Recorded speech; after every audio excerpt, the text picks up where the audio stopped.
Hello and greetings from Edinburgh to Toronto. I'm sorry not to be able to be with you in person today, but thank you for the invitation to participate, virtually at least, in your responsible investment workshop.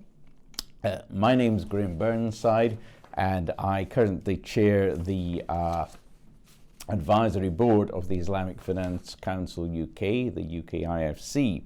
I've also had the privilege of having been one of its founder members more than 10 years ago now. And to just give you a little of the history, the UKIFC was established as a not-for-profit body to support the then developing Islamic finance industry within the UK and beyond, and also to raise awareness of Islamic finance generally. What I'm here to talk about today is our current interfaith shared values project, which I have to say has been one of the most stimulating and perhaps also most significant of the projects I've been involved with personally over my time with the UKIFC.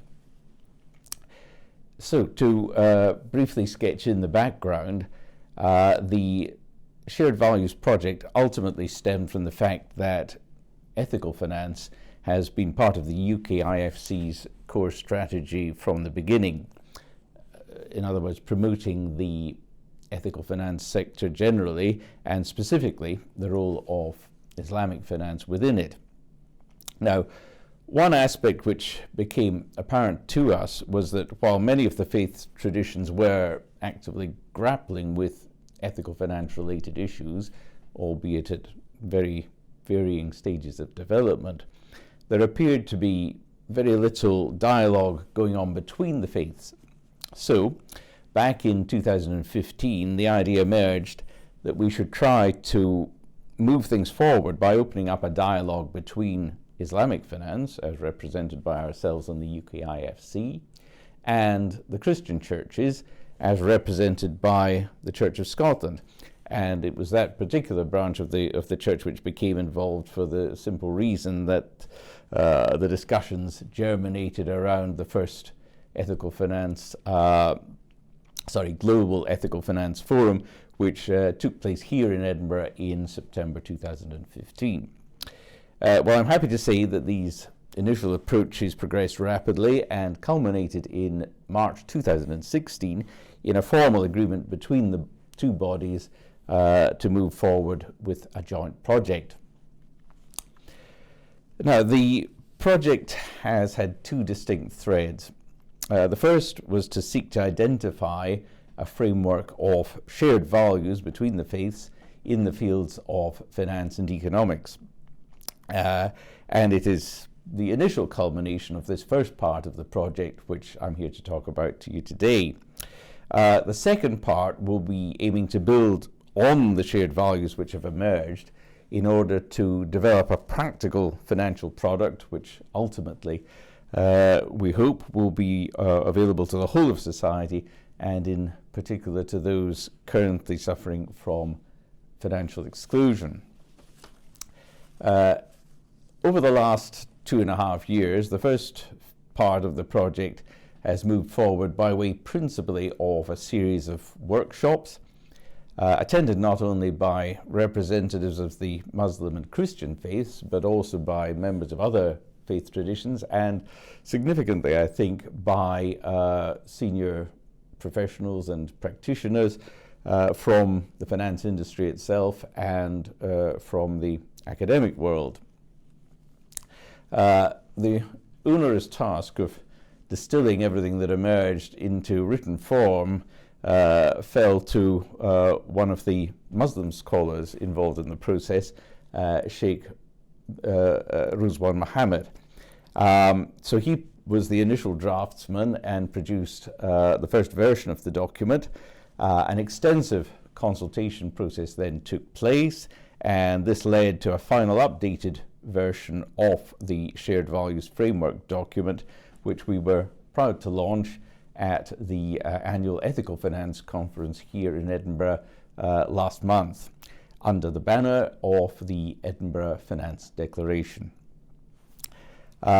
Now, I understand that copies of at least a summary version of the declaration are being made available to those of you attending the workshop. And from this, you will see that it has identified 6 core values.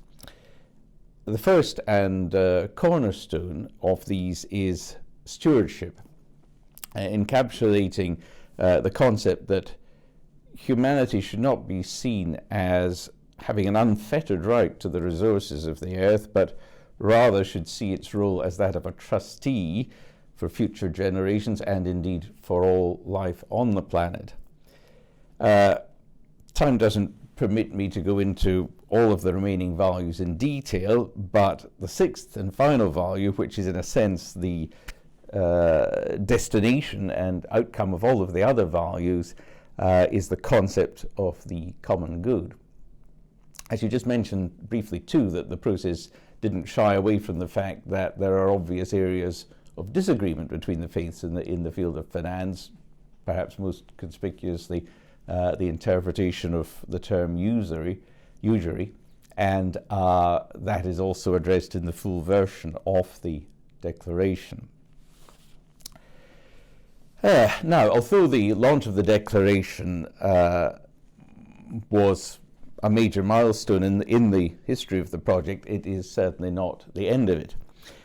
Firstly, the declaration is very much intended to be a living document, and it is our hope and indeed expectation that the dialogue will now be widened out from the Muslim and Christian faiths in order to bring in other faith traditions more fully, and thereby enrich and extend the declaration itself.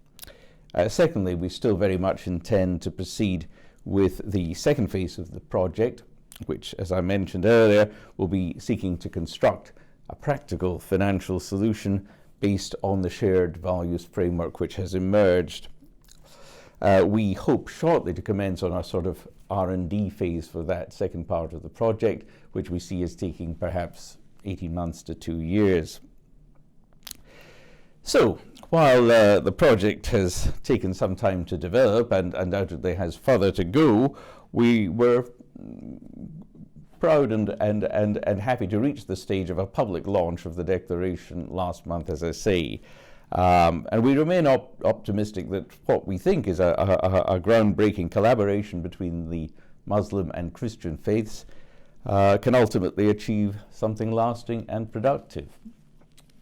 So I hope that brief summary has been of interest to you. Thank you again for inviting the UKIFC to contribute to your workshop, and please accept our best wishes for some very fruitful and stimulating discussions.